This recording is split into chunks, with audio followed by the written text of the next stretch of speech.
Yo, the pinadlock dreadlocks nga pala is here. Home service nga pala tayo ngayon, papunta tayo sa QC, Bagong Silangan.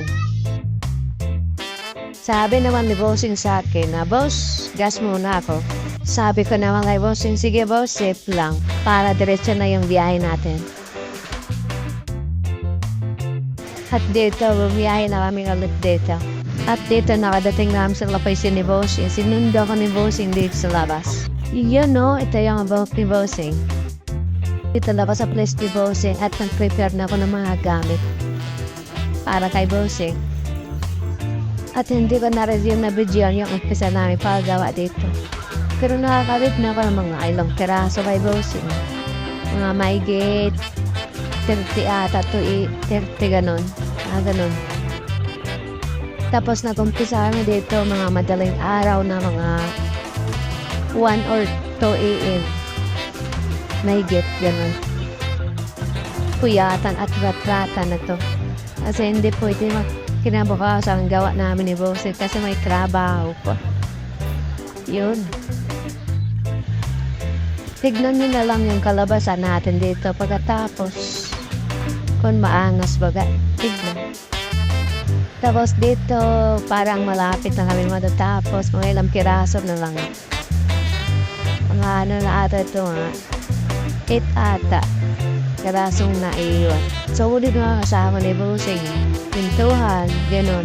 Salamat din sa pagkasikaso. Takids tayo son mga Bossing. Madam. Yun no, ito na yung kalabasan natin kay Bossing. Mga 46 pieces nga to pala. Lahat 46 pieces yung natabit natin kay Bossing. Parang upgraded top hit.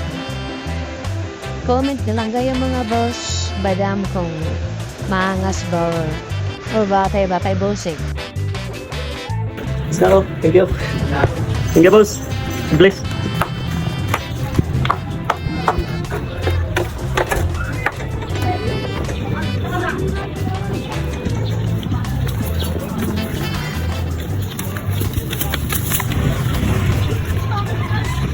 Set up din ako sa mga bagong silangan dyan, sa QC.